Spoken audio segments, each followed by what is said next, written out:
பட்டிமண்டபம் என்பது உலகத்தில் வேற எந்த மொழியிலும் கிடையாது, தமிழில் மட்டுமே இருக்கிற ஒரு கலை அமைப்பு. தாய்மொழியில் சிந்திக்க தொடங்கினாதான் சுயமா சிந்திக்கிற பழக்கமே வரும். அந்நிய மொழியில் சிந்திக்க ஆரம்பிச்சா அவர்களுக்கு சிந்திக்கிற பழக்கமே குறைஞ்சு போயிடும். அவனை பொறுத்த வரைக்கும் mutton jumping sir, break pudding sir. ஆனால் எனக்கு ஒன்றும் பெரிய வருத்தம் இல்லை. ஒரு அமெரிக்கனுக்கு நோஸ் கட் கொடுக்கறத விட சந்தோஷமான விஷயம் இந்த உலகத்தில் வேற என்ன இருக்க முடியும்? அதை என் டிரைவரே கொடுத்துட்டாரு. என்னிலிருந்து கருத்து மாறுபட்டவன் சொல்லுவதை பொறுமையாக கேட்பது என்பதுதான் மனித நாகரிகத்தின் வளர்ச்சி.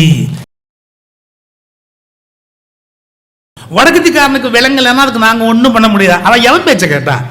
நாங்கள் நல்ல பேச்சா 4 பேச்சு கேட்டோம். அதனால தமிழ்நாட்டில் பேச்சு ஒரு மிகப்பெரிய கலை, அதை யாரும் அழிக்கவே முடியாது.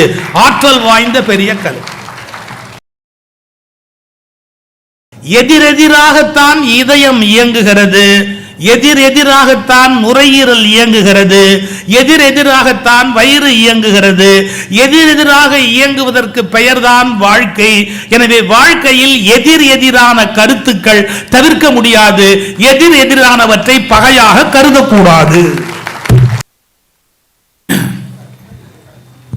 யாரோ சதி வேலை பார்க்குறாங்கன்னு நினைக்கிறதில்ல. பேச்சுக்கு மைக்கு ஆஃப் பண்ணி, அதெல்லாம் மைக்கெல்லாம் ஆஃப் பண்ணாலும் நாங்கள் நிறுத்த மாட்டோம், பேசுவோம். நம்ம தமிழ்நாட்டு ஜனங்களை கைதட்டி பழகிட்டாங்கல்ல, எதுக்கு தட்டுறோம், ஏன் தட்டுறோன்னு இல்லாட்டி கூட தட்டுவோம்ல. ரைட். எத்தனை மணிக்கு இங்கேருந்து உங்களை விடுதலை பண்ணுறதா சொல்லி கூட்டிகிட்டு வந்திருக்காங்க? அப்படிலாம் சொல்லலையா? விடுதலையே இல்லையா? பொதுவாக ஸ்கூல் முடிஞ்சு போகிற நேரத்தில் திருப்பி நீங்கள் போனால் தானே நல்லாயிருக்கும், பாதுகாப்பாக. சரி, சிங்கப்பூர் பிள்ளைங்கள்லாம் காலையிலேயே பேசிட்டு இப்போ சாப்பிட்டுக்கிட்டு இருக்கிறாங்க, சிங்கப்பூர் குழந்தைங்க. அதனால் சிங்கப்பூரை பற்றி நம்ம இங்கே பேசி இப்போ டயத்தை வேஸ்ட் பண்ண வேண்டாம். நம்ம நேரடியாக நம்முடைய இந்த தலைப்புக்குள்ளே வரலாம். இருந்தாலும் ஒரே ஒரு செய்தி, தாய்மொழி கல்வி அப்படி என்பது மிக அவசியம் என்பதை நன்கு உணர்ந்த நாடு சிங்கப்பூர். தான் ரொம்ப நம்ம புரிந்து கொள்ள வேண்டிய செய்தி. நம்ம என்ன நினைக்கிறோம், தமிழில் படித்தா என்ன வேலை கிடைக்கும், அதுக்கு வேறு மொழியில் படித்தா வேலை கிடைக்குமே. இப்போது இந்தியை கூட படிக்க சொல்கிறாங்களே, இந்தியில் படித்தா வடநாட்டுக்கு போனால் வேலை கிடைக்குமே, இப்படிலாம் நிறைய நம்ம மூளையில் சொல்லி கொடுத்துருக்காங்க. ஏன் தாய்மொழியில் நாம் முதல்ல படிக்கணும் அப்படிங்கிற ஒரு கருத்தை உங்களுக்கு நான் பிள்ளைகளுக்கு சொல்ல விரும்புகிறேன். என்னுடைய நண்பர்னா சின்ன இளம் வயது நண்பர், திருமணமாகி அவர் கலப்புனா வேறு மதம் சார்ந்த ஒரு பெண்ணை விரும்பி கல்யாணம் பண்ணிக்கிட்டார். துபாயில் இருக்கார். இவங்க தமிழ் குடும்பம். அவர்கள் வீட்டில் பேசுவது பெண்ணோட வீட்டில் பேசுவது உருது. துபாயில் குழந்தை பிறந்தது அவங்களுக்கு. அந்த குழந்தை வளரும்போது 3 வயசு வரைக்கும் அந்த குழந்தை பேசலை, சரியாக பேசலை. அப்புறம் அங்கே இருக்கிற டாக்டர்ஸை பார்த்தாங்க, இங்கே இருக்கிற டாக்டர்ஸை பார்த்தாங்க. குழந்தை ஊமையா, செவிடா, இல்லாட்டி ஆட்டிசம் பாதிக்கப்பட்ட குழந்தையா, பேச்சு வரலையே, எல்லாம் ரொம்ப கவலைப்பட்டாங்க 3 வயசு வரையில். அப்புறம் இந்தியாவுக்கு கூட்டிகிட்டு வந்து அந்த குழந்தைய எல்லாம் பார்த்தபோது இங்கே இருக்கிற இஎன்டி டாக்டர் சொன்னார், அந்த எப்படி இருக்கீங்க, என்ன எப்படி வளர்க்குறீங்க எல்லாம் கேட்டுட்டு ஒரு வார்த்தை சொன்னார். ஏன்னா இத்தனோண்டு குழந்தை, அதை வளர்க்குறது இந்த பாட்டி ஒரு 6 மாதம், அந்த பாட்டி ஒரு 6 மாதம் அந்த உட்காந்துக்குவாங்க துபாயில் வளர்க்குறதுக்கு. இந்த பாட்டி தமிழ் மட்டும்தான் பேசும், அதுக்கு உருது தெரியாது. அந்த பாட்டிக்கு உருது மட்டும்தான் தெரியும், தமிழ் தெரியாது. இவங்களுக்கு தெரியாதுங்கிறது குழந்தைக்கு தெரியாது. அது இந்த பாட்டி பேசுகிறது, அது இட்லின்னு ஒன்று கற்றுக் கொடுக்கும், அது உருதில் இன்னொன்று கற்றுக் கொடுக்கும். அது மலங்க பார்த்து 3 வயசு வரைக்கும் அதுக்கு பேச்சே வரல. கடைசியாக டாக்டர் சொன்னார், ஒரு கிழவியை ஊர்லேயே நிறுத்து, அது அங்கே வரக்கூடாது. ஒரு வருஷம் ஒரே பாட்டி கையில் இருக்கட்டும். அவங்க 2 பேரும் வேலைக்கு போகிறாங்க, குழந்தை இன்னொருத்தர் பார்த்துக்கணும். அந்த குழந்தைய யாராவது ஒரே ஒரு பாட்டிக்கிட்ட விடு, உருப்படியாக ஒரு மொழி வரட்டும் அப்படின்னு தமிழ் பாட்டிக்கிட்ட விட்டு அந்த குழந்தைக்கு தமிழ் வந்தது. அப்புறமா உருது வரும். இளம் வயதில் குழந்தைகள் சிந்திக்க தொடங்குகிற போது ஒரு மொழிதான் கற்க வேண்டும். இந்த சைக்காலஜி இன்னைக்கு பெரிய கல்வி நிபுணர்களுக்கே தெரியல. 7-8 லாங்குவேஜை குழந்தை பருவத்தில் கற்றுக் கொடுக்க கூடாது. நாங்கள் படித்த காலத்தில் எப்படின்னு கேட்டிங்கன்னா, 6ஆம் வகுப்பு வரையில் எங்களுக்கு தமிழ் மட்டும்தான், ஆங்கிலம் சொல்லித்தர மாட்டாங்க. நாங்கள் 5 வகுப்பு முடிஞ்சு 6ஆம் வகுப்பு போனதுக்கு அப்புறம் தான் ஏபிசிடிலேருந்தே எங்களுக்கு ஆரம்பிப்பாங்க. 10th 11th அதெல்லாம் வரும்போது இங்கிலீஷ் வரும். அதன் பிறகு விருப்பப்பட்டால் நாங்கள் ஹிந்தி படிக்கலாம். இப்போ என்ன நடந்ததுன்னு கேட்டால், எனக்கு தமிழ் நல்லா பேச வரும், ஆங்கிலத்திலையும் பேச வரும், ஆங்கிலத்தை புரிஞ்சுக்க முடியும், ஹிந்திலையும் நிகழ்ச்சிகள் பார்க்குற போது இதெல்லாம் புரிந்து கொள்ள முடியும்.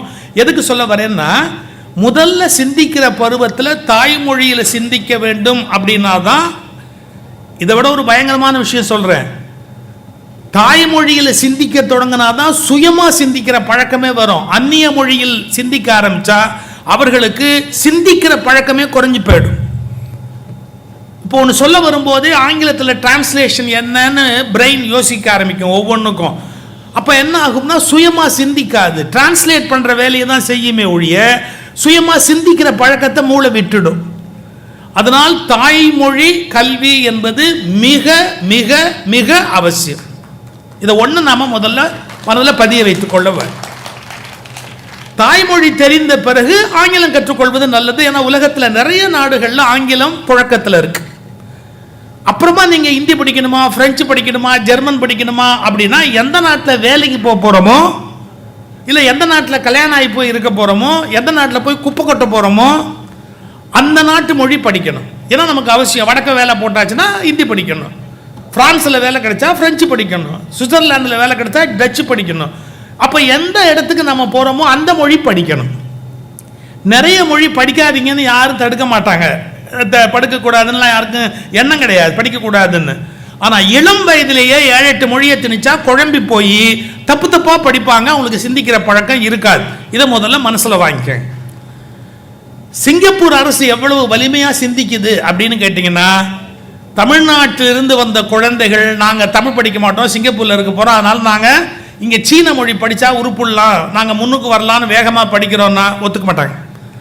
அவரவர் தாய்மொழியில் கண்டிப்பாக படிக்க வேண்டும் என்று சட்டம் இயற்றி இருக்கிற ஒரு அரசு சிங்கப்பூர் அரசு. மலேசியாவிலேருந்து வர பிள்ளைங்க மலேசியா மொழி படிக்கணும், மலையா மொழி படிக்கணும், அப்படி வச்சிருக்கிறாங்க. அதனால நம்முடைய தாய்மொழியில் கல்வி என்பது மிக மிக அவசியம் அப்படிங்கிற கருத்தை முதல்ல நீங்க மனதில் உள்வாங்கணும். அதுக்கு அதோடு நின்று போயிடக்கூடாது. வேறு பல மொழிகளையும் படிப்பதற்கு காலம் வர வர நம்மளை மேலே வளர்த்துக்கணும். இப்போ தமிழ் படிக்கிற போது இப்போ ஆங்கிலத்துக்கு வர்றீங்களா, பள்ளிக்கூடத்து பிள்ளைங்க ஆங்கிலம் படிக்கும் போது ஆங்கிலத்தில் கொஞ்சம் பிழை வருமா வராதா? சாதாரணமாக நான் பியூசிக்கு அப்புறம் தான் இங்கிலீஷ் மீடியத்துக்கே போகிறேன். அது வரைக்கும் தமிழ் மீடியம். எனக்கு இங்கிலீஷ் மீடியத்துக்கு போய் பியூசியில் உட்காரும்போது என்ன பெரிய கஷ்டம் அப்படின்னு கேட்டால், இந்த வாத்தியார் இங்கிலீஷில் பேசுவார், பயமாக இருக்கும். கேள்வி கேட்டால் ஈஸுக்கு வாஸ் வந்துட்டா, வாசுக்கு ஈஸ் வந்துட்டா, ஆறுக்கு வேர் வந்துட்டா, வேருக்கு ஆறு வந்துட்டா அப்படின்னு பம்மிக்குவோம். கேள்வி கேட்டால் பதில் சொல்லக்கூடாதுன்னு தலையை உள்ளே இழுத்துக்குவோம். ரொம்ப கஷ்டமாக இருக்கும், இங்கிலீஷ் தப்பாக பேசுவோம் அப்படின்னு. ஆனால் 6 மாதம் கழிச்சு தான் தெரிஞ்சது அவரே தப்பாக பேசுகிறாரு அப்படிங்கிறது. ஒரு 6 மாதம் கழிச்சு தான் எங்களுக்கு தெரிஞ்சது. நீங்கள் அந்த மாதிரி பின்னால் ஆங்கிலத்தை படிக்க நேர்ந்தால் கூச்சப்படக்கூடாது. ஏன்னா அது அந்நிய மொழி, அதை நம்ம தப்பாக பேசுகிற ஒரு சூழல் வந்ததுன்னா அதுக்காக நீங்கள்லாம் வெக்கப்படக்கூடாது. பள்ளிக்கூடத்து பிள்ளைங்க தைரியமாக பேசணும். ஒருத்தர் கேட்டார், எங்க இங்கிலீஷ் எப்படியெல்லாம் கொலை பண்ணலாமா, தப்பு இல்லையா? இங்கிலீஷ்காரன் நமக்கு பண்ணுற துரோகத்தோட கம்பேர் பண்ணால் ரொம்ப கம்மி. அவன் மொழி தான் இது, அவன் என்ன அநியாயம் பண்ணிட்டு போயிட்டான் நமக்கு, அவன் மொழி என்ன பண்ண என்ன போயிட்டு போகுது. தைரியமாக இருக்கும். எனக்கு ஒரு ஓட்டுநர் இருந்தார், இதுக்கு முன்னாடி இப்போ இருந்த கார் ஓட்டுநருக்கு முன்னாடி ஒரு ஓட்டுநர். நான் சென்னையிலேருந்து திருவண்ணாமலை போகும்போது அமெரிக்காலேருந்து ஒருத்தர் வந்தவர் இந்தியன் ஃபிலாசபி பற்றி கொஞ்சம் பேசணும் அப்படின்னாரு. காரில் ஏறி உட்காருங்க, பேசிக்கிட்டே போயிடலாம் திருவண்ணாமலை அப்படின்னு. அமெரிக்கன் அவர். இந்த கார் போகும்போது பின் சீட்டில் நாங்கள் 2 பேரும் உட்காந்துருந்தோம். அவர் கொஞ்சம் பவ்யமாக உட்காந்துருந்தார் இந்த அமெரிக்கன். நடுவில் ஒரு ஆட்டுக்குட்டி குறுக்க வந்தோடனே பிரேக் அடிச்சிட்டாரு என்னுடைய டிரைவர், டக்குன்னு அடிச்சார் வேகமாக. அவன் அப்படியே முன்னால் மூக்கு இடிச்சிருச்சு. அவருக்கு மூக்கு, அவரே சிவப்பாக இருப்பானா, மூக்கு வேறு சிவந்துருச்சு. ஆனால் எனக்கு ஒன்றும் பெரிய வருத்தம் இல்லை. ஒரு அமெரிக்கனுக்கு நோஸ் கட் கொடுக்குறத விட சந்தோஷமான விஷயம் இந்த உலகத்தில் வேறு என்ன இருக்க முடியும். அதை என் டிரைவரே கொடுத்துட்டாரு அப்படின்னு பேசாமல் வரணும். அவருக்கு கோவம் வந்துருச்சு. என் டிரைவரை காய்ச்சறாரு, இன்னும் அப்படின்னு திட்டுறாரு, இஷ்டத்துக்கு திட்டுறாரு, என் டிரைவரை திட்டுறாரு. அதுக்கு உடனே எக்ஸ்பிளனேஷன் என் டிரைவர் சொல்லலாம். அதாவது அவருக்கு இங்கிலீஷில் எக்ஸ்பிளனேஷன் சொல்லலாம். Mutton jumping sir. அவனை பொறுத்த வரைக்கும் ஆடுனா மட்டன் தான், மட்டன்னா ஆடு தான். அது உயிரோடு இருக்கணும் இல்லைங்கிறத பற்றிலாம் கவலை கிடையாது. அதுக்கு எத்தனையோ இலக்கிய வார்த்தை இருக்குது. ஷீப் அதை பற்றிலாம் கவலை கிடையாது. அவனை பொறுத்த வரைக்கும் mutton jumping sir, break pudding sir. நான் உடனே பேக்கெட்லேருந்து ஒரு 500 ரூபாய் எடுத்து வச்சு அவன் கேட்டான், எதுக்கு சார் 500 ரூபாய் சும்மா கொடுக்குறீங்களே அப்படின்னா. டேய், அமெரிக்கா எம்பசியில் போய் விசா கேட்குறவன் நம்ம ஆள் இங்கிலீஷில் பேச முடியாது அமெரிக்கன்ட்டேருந்து பயப்படுவான். நீ அந்த அமெரிக்கன்ட்டே இங்கிலீஷில் பேசிட்டு உன் தன்னம்பிக்கை இருக்கு பார், அதை நான் பாராட்டுறேன்னு. பிள்ளைங்களுக்கு அதே தான் சொல்கிறேன். வருதோ வரலையோ விட்டு வெள்ளாச்சுங்க ராஜா. தன்னம்பிக்கை தான் வாழ்க்கை. தைரியமாக இருக்கணும், எதுக்கும் தயங்கக்கூடாது, எதுக்கும் பயப்படக்கூடாது. இதை முதல்ல மனசில் வச்சுங்க. புரியுதா? ஆங்கிலம் கொஞ்சம் முன்ன பின்ன வரும், வந்துட்டு போகுது. இப்போ என்ன கெட்டு போச்சு, நாம் நம்முடைய ஆற்றலை காட்டும். இது 2வது மொழியை பற்றி நான் உங்களுக்கு சொல்லிக் கொடுக்க விரும்புகிற ஒரு செய்தி. மனசில் பதிய வச்சுங்க. 2. 3, இன்னைக்கு பட்டிமன்றம்னு ஒரு நிகழ்ச்சி அரேஞ்ச் பண்ணியிருக்கிறாங்க, ஏற்பாடு பண்ணியிருக்காங்க. பட்டிமன்றம்னா என்ன நீங்கள் பார்த்துருப்பீங்க, தொலைக்காட்சியிலெல்லாம் பார்த்துருப்பீங்க. ஐயா சாலமன் பாப்பையா, இந்த மாதிரி ஞானசம்பந்தம் ஐயா, என்னோடது கூட ஜி டிவிலெல்லாம் வரும். இவங்கெல்லாம் பெரிய பட்டிமண்டப தாரகைகள். இவங்கெல்லாம் 10 பேர் வர சொல்லியிருக்காம உனக்கு உன் பேர் சொன்னால் கை தட்டுறாங்க. இந்த பட்டிமண்டபம் நீங்கள் பார்த்துருப்பீங்க. நம்ம இப்போ பேசுகிற சில தலைப்புகள் கொஞ்சம் முன்ன பின்ன விளையாட்டாக, குடும்பம், கணவன், மனைவி, இது மாதிரிலாம் பேசுகிறோம். இப்போ நாங்கள் பட்டிமண்டபத்தில் முன்னெல்லாம் எப்படின்னா கும்பகர்ணன், கர்ணன், இது மாதிரி இலக்கியமாக பார்த்தோம். நாங்கள் பட்டிமண்டபம் போடுவோம், செத்து போன ஆளாக போடுவோம். ஏன்னா அவன் தான் நம்ம மேலே கேஸ் போட மாட்டான், சண்டை போட மாட்டான், நம்மளை ஒன்றும் பண்ண மாட்டான், அடிக்க வர மாட்டான், ஆட்டோ அனுப்ப மாட்டான். அது மாதிரி தான் பேசிக்கிட்டு இருப்போம். இப்போ தான் உயிரோடு இருக்கவங்களை பற்றி இப்போ தான் பேச ஆரம்பிச்சிருக்கிறோம் அதெல்லாம். ஆனால் செத்து போனவனை ஒன்றை பற்றி பேசினப்போ பட்டிமண்டபம் உயிரோடு இருந்தது. உயிரோடு இருக்கவனை பற்றி பேசும்போது பட்டிமண்டபம் செத்து போச்சு. அதை தான் என்ன பண்ணுறதுன்னு தெரில. அது ஒரு வேதனை. அதை அந்த பக்கம் தள்ளி வைங்க. இப்போ பட்டிமண்டபங்கிறது என்னன்னு கேட்டால், that shows the culture of the Tamil people. இது ஏன்டா இங்கிலீஷில் சொல்கிறேன்னு கேட்குறீங்களா? நான் தான் சொல்லிட்டேன், வருதோ வரலையோ இங்கிலீஷில் விட்டு விளாசுன்னு இருக்கேன்ல, அந்த தைரியத்துக்காக சொல்கிறேன். பட்டிமண்டபம் என்பது உலகத்தில் வேற எந்த மொழியிலும் கிடையாது, தமிழில் மட்டுமே இருக்கிற ஒரு கலை அமைப்பு. தெரியுமா? நான் இதை ஏன் சொல்கிறேன்னா, ஆல் இண்டியா ரேடியோவில் வேற பணியில் இருந்து ஸ்டேஷன் டைரக்டராக இருந்து ஓய்வு பெற்றவர் நம்முடைய ஐயா சுந்தர ஆவுடையப்பன் அவர்கள். ஆல் இண்டியா ரேடியோவில் டாக் அப்படிங்கிறது 1 மணி நேர பேச்சு, அரை மணி நேர பேச்சு, இதெல்லாம் இருக்கும். அப்போது டெல்லிக்கு எழுதின போது டெல்லியிலேருந்து என்ன கேட்டான், ரேடியோவில் பேசுறது 1 மணி நேரம் எவன் தான் கேட்பான், இது என்ன அநியாயமாக இருக்குது, யாரும் கேட்க மாட்டாங்க, அதை 1/4 மணி நேரம் ஆக்கு குறை அப்படின்னு டெல்லியிலேருந்து எழுதினான். அப்போ இங்கேருந்து பதில் எழுதினாங்க, தமிழ்நாட்டுக்காரன் மட்டும் பேச்சு கேட்டே வளர்ந்தவன், இவன் பேச்சை மணிக்கணக்காக கேட்டு சிந்திச்சு வளர்ந்தவன். வடக்கத்திக்காரனுக்கு விலங்குலன்னா அதுக்கு நாங்கள் ஒன்றும் பண்ண முடியாது. அவன் எவன் பேச்சை கேட்டான்? நாங்கள் நல்ல பேச்சா 4 பேச்சு கேட்டோம். அதனால தமிழ்நாட்டில் பேச்சு ஒரு மிகப்பெரிய கலை, அதை யாரும் அழிக்கவே முடியாது, ஆற்றல் வாய்ந்த பெரிய கலை. அதை நீங்கள் சாதாரணமாக நினைக்கக்கூடாது. சாக்ரட்டிஸ், இயேசுநாதர், மார்க்ஸ் கொஞ்சம் கம்மி எழுத்தில் அதிகம் காட்டுறாரு, புத்தர், எல்லாருமே இந்த உலகத்தில் சொல்ல வேண்டிய விஷயங்களை பேசினார்கள். மலை பிரசங்கங்கள். பேச்சு ஒரு சாதாரண விஷயம் இல்லை. அது அந்த பேச்சு கலையில் அடுத்து ஏற்பட்ட ஒரு வளர்ச்சி தான் பட்டிமன்றம். பட்டினா கிராமங்களுக்கு பொது பேர். பட்டி நம்ம ஊரில் இங்கே எத்தனை ஊரை பற்றி கேள்விப்பட்டிருக்கீங்க? இங்கே கூட குமாப்பட்டின்னு ஒரு ஊர் இருக்குது. ஒவ்வொரு பட்டி இருக்குது ஒவ்வொரு வகையில். ஏமா அந்த பேர் சொன்ன ஒன்று அந்த கிராமத்துலேருந்து வந்திருக்கீங்களா யாராவது? ரத்ராத் பக்கத்தில் இருக்கா? சரி. அந்த ஊரில் என்னை பேச கூப்பிட்டதே இல்லை, அது ஞாபகத்துக்கு வருது, போயிட்டு போகிறாங்க. பட்டி அப்படின்னு சொன்னால் அந்த கிராமத்துக்கு பேர். மண்டபம் அல்லது மன்றம்னு சொன்னால் அதில் இருக்கிற பொது இடம், பொதுவாக எல்லாரும் உட்காந்து பேசுகிற இடத்துக்கு மன்று அப்படின்னு பேர், பொது இடம் அப்படின்னு பேர். அது ஊருக்கு பொதுவான இடம். அதை எவன் இன்னும் பட்டா போடலைன்னு அர்த்தம். அந்த பொதுவாக இருக்கிற இடத்துல 2 பேர் உட்காந்துக்கிட்டு கொஞ்சம் முன்ன பின்ன ஒருத்தருக்கு ஒருத்தர் கருத்து மாறுபாடோட ஒன்று சொன்னால் இன்னொருத்தர் மறுத்து சொல்லி இப்படி பேச்சு வளர்ந்துருக்குது. ஒரு காலத்தில் கடவுளை பற்றி மதங்களை பற்றி சர்ச்சை பண்ணுறதை அந்த இடத்துல ஏற்படுத்தியிருக்கிறாங்க. அதுக்கப்புறம் ஊர் நல்லது என்ன, ஊருக்கு கெட்டது என்ன அப்படிங்கிறத சர்ச்சை பண்ணுறதுக்கு அந்த இடத்த பயன்படுத்தியிருக்கிறாங்க. ஊர் மக்கள் கூடி விவாதிக்கிற இடத்திற்கு பட்டிமண்டபம், பட்டிமன்றம் அப்படின்னு பேர் வந்திருக்கு. மிகப்பெரிய சமய ஞானிகள் கூட தன்னுடைய சமய கருத்தை சொல்லணும்னா பட்டிமண்டபத்தில் போய் சொல்லணும். 8 மரியாதை என்னை பட்டிமண்டபம் ஏற்றினை அப்படின்னு திருவாசகத்தில் வருது. அப்போ என்ன பொருள்? நமக்கு அறிவுபூர்வமாக சமயத்தை நிரூபிக்கணும்னா பட்டிமண்டபத்தில் போய் நிரூபிக்கிறது அப்படின்னு ஒரு பழக்கம் இருந்திருக்கு. அவ்வளோ பெரிய உயர்ந்த இடம் பட்டிமண்டபத்துக்கு இருந்திருக்கு. இப்போ அதை தள்ளிடுங்க, நான் ஒரே ஒரு விஷயத்தை மட்டும் சொல்லி முடிச்சிடுறேன். அந்த பட்டிமண்டபம்ங்கிறது தமிழனுடைய தனி பண்புங்கிறதுக்கு அடையாளம் சொல்லட்டுமா? என்னிலிருந்து கருத்து மாறுபட்டவன் சொல்லுவதை பொறுமையாக கேட்பது என்பதுதான் மனித நாகரிகத்தின் வளர்ச்சி. இதை புரிஞ்சுக்க. இப்போ எனக்கு ஒரு கருத்து இருக்கு, கவிதா ஜாகூருக்கு வேற ஒரு கருத்து இருக்குன்னு சொன்னா, அண்ணா இந்த கருத்தை நான் ஒத்துக்க மாட்டேன்னு சொன்னா, சொல்லுமா நீ என்ன சொல்ற சொல்லு, நான் கேட்கணுமா இல்லையா? நான் என்ன சொல்றது, நீ என்ன, நான் சொல்றது அப்படியே ஒபே பண்ணு அப்படின்னா அந்த நாடு வளராது, அந்த வீடும் வளராது. ஒரு கருத்து மாறுபாடு இருக்குமானா அது என்ன சொல்லுங்க கேட்போம் அப்படின்னு நாங்கெல்லாம் கூட வேடிக்கையா சொல்லுவோம். சமய சொற்பொழிவில் பேசுறதுக்கு ஒரு வாயும் கேட்கறதுக்கு 2 காதும் கொடுத்தாரு கடவுள். ஏன்? கொஞ்சமா பேசி நிறைய கேளு அப்படிங்கிறதுக்காக 2 காது கொடுத்தாரு, ஒரு வாய் கொடுத்தாரு. அதை விட அந்த காதை எப்படி கொடுத்தாருன்னா, பாருங்க, கையை ஆட்ட முடியும், கண்ணை ஆட்ட முடியும், காதை யாராவது ஆட்ட முடியும்? இப்போ உங்களுக்கு காதை ஆட்டக்கூடிய கெப்பாசிட்டி இருந்தால் என்ன பண்ணுவீங்க? நான் நல்ல விஷயம் 4 பேசும்போது ஆட்டிடுவீங்க, அது உங்கள் காதுக்குள்ளேயே நுழையாமல் போயிடும். அதுக்காக கடவுள் சொன்னார், காதுக்கு தான் ஆட்டாதபடி அப்படியே கேட்டுக்கிட்டே இரு அப்படின்னு. அந்த காதை அவ்வளோ அவ்வளோ அமைப்பாக படைச்சிருக்கிறார். எதிரிலேருந்து வர்ற சவுண்ட் அப்படியே உள்ளே போய் சிந்திக்கிறதுக்கு வசதியாக. எதிராக இருக்கிறவர்கள் ஒரு கருத்தை சொல்லுகிற போது கேட்பதற்கு ஒரு பண்பு வேணும். ஏன்னா நானே எப்பவுமே அறிவாளியாக இருக்க முடியாது. என்னுடைய கருத்துக்கு முரண்பாடாக ஒரு கருத்து ஒருத்தர் சொல்கிறாரு அப்படின்னா, ஒரு சின்ன உதாரணம் சொல்கிறேன்.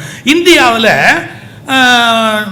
இந்த யூரியா இது போன்ற செயற்கை ரசாயன உரங்கள் போட்டு நம்ம ஒரு பசுமை புரட்சி பண்ணணும். சுவாமிநாதன் வேளாண் விஞ்ஞானி இருந்தார். அவர் காலத்தில் பஞ்சம் வந்தது. இந்திரா காந்தி அம்மா ஆட்சி காலத்தில் ஒரு பெரிய பஞ்சம் வந்தது. இந்த பஞ்சத்தில் ஏழைகள் இந்தியர்கள் கஷ்டப்படுறாங்களேன்னு சொல்லி ரசாயன உரம், பூச்சிக்கொல்லி மருந்து இதெல்லாம் போட்டு எல்லாம் ஒரு விளைச்சல் கொண்டாந்தோம். நம்மாழ்வார்னு பின்னாடி ஒருத்தர் வந்தார், இதில் தான் நாடு கெட்டு போச்சு அப்படின்னார். 2 பேர் பண்ணதும் உண்மை. இந்தியாவில் பஞ்சம் வந்த போது அதை தவிர வேற வழி இல்லை, ரசாயன உரம் போட்டாங்க. ஆனால் அதனால பூமி கெட்டு போச்சு, பூமி மலடி ஆகி போச்சு. அப்போ நம்ம இயற்கை விவசாயத்துக்கு திரும்பணும் அப்படின்னு நம்மாழ்வார் சொன்னார் பாருங்க, அதுவும் கரெக்டு. நீங்கள் அங்கே தான் சிந்திக்க பழகணும். சாமிநாதன் இந்திய விரோதி இல்லை, நம்மாழ்வார் இந்திய விரோதி அல்ல. காந்தியடிகள் அமைதியா போர் நடத்தணும்னாரு, நேதாஜி ஆயுதத்தை கையில் எடுத்து நடத்தணும்னாரு. இருவருமே இந்தியாவின் தவ புதல்வர்கள். ஒருபோதும் 2 பேருமே இந்தியாவுக்கு எதிரானவர்கள் அல்ல. ஒரு சில பைத்தியம் இருக்குது, காந்தியை கொண்டாடுறேன்னு நேதாஜியை திட்டம், நேதாஜியை கொண்டாடுறேன்னு காந்தியை திட்டம். 2மே அரக்கு இருக்குன்னு அர்த்தம். நேதாஜி முக்கியம், நம்ம பொறுத்த வரைக்கும் முக்கியம். காந்திஜியும் நம்ம பொறுத்த வரைக்கும் முக்கியம். ஏன்னா 2 பேர் சைடுலையும் நியாயம் இருக்கு. இப்படி சிந்திக்கிற பழக்கத்தை நீங்க உண்டு பண்ணிக்கணும். வீட்டில், வெளியில், சமூகத்தில் ஒரு கருத்தில் எதிரில் முரண்பாடு இருக்கணும். இதை புரிஞ்சுக்கிறதுக்கு ஒரு உதாரணம் மட்டும் சொல்லிட்டு நான் நிறுத்துறேன். நமக்கு 3 உறுப்பு ராஜ உறுப்புகள்ல நம்ம கண்ட்ரோல் இல்லை, அதுவாகவே இயங்கும். என்ன? இதயம் இப்படி சுருங்குது, இப்படி விரியுது, சுருங்குது, விரியுது, பிளட்டை பம்ப் பண்ணிக்கிட்டே இருக்கு இதயம். அதே மாதிரி இன்னொன்று எதுன்னு கேட்டீங்கன்னா நம்முடைய நுரையீரல், அதுவும் நம்ம கண்ட்ரோல்ல இல்லை, நம்மளை கேட்டு சுருங்காது, நம்மளை கேட்டு விரியாது. அதே மாதிரி இன்னொன்று இருக்கு, அது என்ன? நம்முடைய வயிற்று தசைகள், வயிற்று குடல், குடலும் சுருங்கும் விரியும், சுருங்கும் விரியும். இது 3மே நம்ம கண்ட்ரோல்ல கிடையாது. வாலண்டரி மசில், இன்வாலண்டரி மசில்னு பள்ளிக்கூடத்தில் கற்றுக் கொடுப்பாங்க. இயங்கு தசை, இயக்கு தசை அப்படின்னு கற்றுக் கொடுப்பாங்க. நீங்க ரொம்ப நல்லா கவனிக்கணும். ரொம்ப ஜாக்கிரதையா கவனிக்க வேண்டியது எதுன்னு கேட்டா, நாம் இயக்குகிற தசைகள்ல அடிபட்டா சரி பண்ணிக்கலாம். ஆனா தானா இயங்குகிற தசைகள்ல ஏதாவது ஏற்பட்டா நம்மளால காப்பாற்றிக்க முடியாது. இப்ப மூச்சு திடீர்னு இப்படி டைட் ஆயிடுச்சுன்னு வச்சுக்கோங்க, ஒண்ணுமே பண்ண முடியாது. இதயம் அப்படியே டைட் ஆயிடுச்சுன்னா அதுக்கு என்ன பேரு? கார்டியாக் அரெஸ்ட்னு பேர். மாற அடைப்பு அல்ல, அது கார்டியாக் அரெஸ்ட். அப்படியே அது செயலிழந்து நின்று போயிடுச்சு இல்லையா? இப்ப நீங்க ஒண்ணு புரிஞ்சுக்கணும், சுருங்குதல் என்பது விரிவடைதலுக்கு எதிரான நிலை. விரிவடைதல் என்பது சுருங்குதலுக்கு எதிரான நிலை. எதிரெதிராகத்தான் இதயம் இயங்குகிறது, எதிரெதிராகத்தான் நுரையீரல் இயங்குகிறது, எதிரெதிராகத்தான் வயிறு இயங்குகிறது. எதிரெதிராக இயங்குவதற்கு பெயர்தான் வாழ்க்கை. எனவே வாழ்க்கையில் எதிரான கருத்துக்கள் தவிர்க்க முடியாது. எதிரானவற்றை பகையாக கருதக்கூடாது. அத பகைன்னு நினைக்காதீங்க, அதுக்கு தான் இயக்கம்னு பேர். எப்படி இயங்குதல், ஏன்னா தானா இயங்குது. இப்போ படைப்பு எவ்வளவு நுட்பமான தெரியுமா? சாப்பிடுற போது உணவு வீட்டில் பேசாத அப்படிம்பாங்க. ஏன் தெரியுங்களா? நம்முடைய உணவு குழாய் திறக்கிற போது மூச்சு குழாய் மூடிக்கும், மூச்சு குழாய் திறக்கிற போது உணவு குழாய் மூடிக்கும். இது நம்ம கிட்ட இல்லை, கண்ட்ரோல் நம்ம கிட்டே இல்லை, தானாவே அது பண்ணிக்கும், அட்ஜஸ்ட் பண்ணிக்கும். அப்படியே சப்போஸ் நீங்க மூச்சு குழாய் திறந்திருக்கும் போது உணவு அப்படி உள்ள தள்ளிட்டீங்கன்னா மூச்சு குழாய்க்குள்ள தண்ணீர் போயிட்டா 99% காப்பாற்ற முடியாது. அது தானா பண்ணிக்குது. உணவு குழாய்க்குள்ள உணவு போகும்போது மூச்சு குழாய் மூடிக்கும், மூச்சு குழாய் சுவாசிக்க தொடங்குற போது உணவு குழாய் மூடிக்கும். இது எப்படி இந்த மாதிரி ஒரு படைப்பில் இருக்கு? மாறி நடந்துட்டா பெரிய கஷ்டம். ஆனா சுருங்குவது விரிவது மூலமாகத்தான் உயிர் காப்பாற்றப்படுகிறது. இதயம் சுருங்குவதாலும் விரிவதாலும் தான் ஆயுள் நீட்டிக்கிறது. நுரையீரல் சுருங்குவதும் விரிவதாலும் தான் எதிரெதிர் செயலாகத்தான் நாம் வாழ்கிறோம் என்ற அர்த்தத்துக்கு இடம் தருகிறது. எனவே ஒரு அறிவுள்ள நாட்டில் எதிரான கருத்துக்கள் இருப்பது தவிர்க்கவே முடியாது என்பதை அறிவாளிகள் புரிந்து கொள்ள வேண்டும். இதான் பட்டிமன்றம். எல்லாம் ஒரே மாதிரியா இருக்கணும், ஒரே ரிலிஜனை பின்பற்று, ஒரே கொள்கையை எல்லாரும் ஏத்துக்க, ஒரே ஜாதியா எல்லாரும் இரு, ஒரே சாப்பாடு எல்லாரும் சாப்பிடுனா பைத்தியம்னு அர்த்தம். அது எப்படி ஒரே சாப்பாடு எல்லாரும் சாப்பிட முடியும்? ஒருத்தன் அசைவம் சாப்பிடுவான், ஒருத்தன் சைவம் சாப்பிடுவான், ஒருத்தவனுக்கு பிடிச்சது சாப்பிடுவான். தவறு, எல்லாரும் ஒரே உணவை சாப்பிட வேணும்னா அவன் வாழ்க்கைக்கு லாயக்கில்லைன்னு அர்த்தம். மனிதர்கள் சுவை வேறுபாடு உடையவர், குண வேறுபாடு உடையவர்கள். அதனால யாராவது உங்களை எதிர்த்து பேசினா வருத்தப்படாதீங்க, நம்முடைய வாழ்க்கை தொடங்கி விட்டதுன்னு அர்த்தம். இது கல்யாணத்துக்கு அப்புறமும் பொருந்தும். நம்மளை யாராவது எதிர்த்து பேசினா வருத்தப்படக்கூடாது, நமக்கு வாழ்க்கை தொடங்கி விட்டது அப்படின்னு அர்த்தம். அப்ப பட்டிமன்றம் இவங்க ஒரு கருத்து சொல்லுவாங்க, அவங்க ஒரு கருத்து சொல்லுவாங்க, எதிர்த்து பேசுவாங்க. அந்த ரெண்டையும் அது பார்க்கிற அந்த ஆற்றல் இருக்கு இல்லையா, ரெண்டுல எது சரி அப்படின்னு, அதுதான் உண்மையான விழிப்புணர்வு, அவேர்னஸ் அப்படின்னு பேர். பட்டிமன்றத்துக்கு முன்னூறு போதுமா? வீட்டுக்கு போகணுமா? ஒரு தடவை என்ன பண்ணார், ஒருத்தர் ஸ்கூலில் பேசுங்க, ஸ்கூலில் பேசுங்க. ஸ்கூலில் பேச போனோம், ரொம்ப போனால் எல்கேஜி. நான் அப்படியே பார்த்துட்டு இவங்களுக்கு நான் பேசணுமா? பெரிய பேச்சாளர்னு ஊரெல்லாம் பேசுகிறீங்க, முடிஞ்சா இவங்களுக்கு பேசுங்க. அப்புறம் நான் அவங்களோட கிளுகிளிப்பி வச்சு விளையாடிட்டு அங்கேயும் விடுவோமா, கவர் வாங்காமல் வர முடியாதுல்ல. அதனால் அங்கேயும் ஒரு மணி நேரம் அந்த குழந்தைங்களோட பேசிட்டு எப்படி இருந்தாலும் இதுதான் சாமர்த்தியம். அதாவது இந்த வயதில் இருக்கிற பிள்ளைகளுக்கு நீங்கள் வாழ்க்கையை புரிய வச்சுட்டிங்கன்னா நீங்களாம் பெரிய பேச்சாளர் சார். இந்த வயசு குழந்தைங்களுக்கு புரிய வைக்கணும். அதனால் இலக்கியத்துக்கும் வாழ்க்கைக்கும் இடையில இடைவெளி கூடுதா குறையுதா? தலைப்பு உள்ள வாங்கியாச்சா? ரைட். நான் லா காலேஜ் படிக்கும்போது பஸ்ஸில் 21Nன்னு ஒரு பஸ்ஸு, இதெல்லாம் தீர்ப்பில் கழிச்சுக்கிறேன் டயத்தை, கவலைப்படாதீங்க. ஏன்னா தீர்ப்புக்கு பிள்ளைங்க இருக்காது, குறைச்சோம். 21Nன்னு ஒரு பஸ்ஸில் லா காலேஜ் போனோம். எனக்கு முந்தின சீட்டில் ஒரு திருநெல்வேலிக்காரர் உட்கார்ந்தார். திருநெல்வேலிக்காரங்களை பார்த்த உடனே கண்டுபிடிச்சலாம், மேட் இன் திருநெல்வேலின்னு எழுதியிருக்கும். அது நெத்தியே எழுதியிருக்கும், பார்த்த உடனே சரி. நான் கண்டுபிடிச்சிட்டேன் அந்த ஆள் மேட் இன் திருநெல்வேலி அப்படின்னு. கண்டக்டர் வந்தவர் அப்போ 60 பைசா டிக்கெட்டு. நான் இருக்கிற இடத்துலேருந்து பாரிஸுக்கு போகிறதுக்கு 60 பைசா. டபக்குன்னு ஒரு 10 ரூபா நோட்டை எடுத்து கொடுத்து ஒரு பாரிஸ் அப்படின்னார். கண்டக்டர் கோவம் வந்துருச்சு. 60 பைசாவுக்கு 10 ரூபாய்க்கு சில்லறை எப்படி கொடுக்க முடியும்? ரொம்ப கோவத்தில் கண்டக்டர் கத்துனார், சில்லறை இல்லாதவன்லாம் இறங்கி சில்லறை இல்லாதவன்லாம் இறங்கு. அவர் சொன்னார், சில்லறை இல்லாதவன்லாம் இறங்கணும்னா நீயும் இறங்கணும், நானும் இறங்கணும். உங்கள்கிட்டையும் சில்லறை இல்லை, என்கிட்டையும் சில்லறை இல்லை, அப்புறம் எதுக்கு கத்துற அப்படி. அவர் இப்படி பார்த்துட்டு, இப்போ என்ன பண்ண சொல்கிறீங்க அப்படின்னா, பைய தாயேன்னார். கண்டக்டர்லாம் ஒரு பை போட்டிருப்பாங்களா? ஆனால் திருநெல்வேலியில் பையன்னா என்ன அர்த்தம்?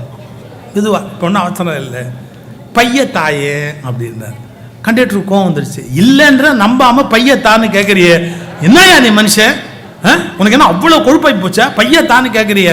அப்புறம் நான் உடனே எந்திரிச்சு கண்டக்டர்கிட்ட சொன்னேன், கோச்சிக்காதீங்க. அவர் பையன்னு சொன்னால் மெதுவா அப்படின்னு அர்த்தம். அது திருநெல்வேலியில் பழக்கம். அவர் கேட்டார், உனக்கு எவ்வளோ பங்கு இதில்? யோ, ஞானசம்பந்தர் தஞ்சாவூர் சீர்காழி பிராமண புள்ள. யார்? ஞானசம்பந்தர். அவர் மதுரைக்கு வந்தபோது மதுரை மடத்தில் தீ வச்சுட்டாங்க அப்படின்னு வந்து பையவே சென்று பாண்டியருக்கு ஆகவேன்னார். உங்களுக்கு ஒன்று புரியுமா? பிரதம மந்திரி நம்ம தமிழ்நாட்டுக்கு வந்தா வணக்கம் தமிழ்ல பேசுவார்ல. ஒரு தலைவனுக்கு இலக்கணம் அந்த ஊருக்கு போற போது அந்த ஊர் மொழியில பேசணும். ஞானசம்பந்தன் மிகச்சிறந்த தலைவன். பாண்டி நாட்டுக்கு வருகிற போது பாண்டி நாட்டு தமிழை பயன்படுத்தி காட்டுகிறார். பையவே சென்று பாண்டியருக்கு ஆகவே என்றார். இந்த பையவை என்ன தெரியணுமா?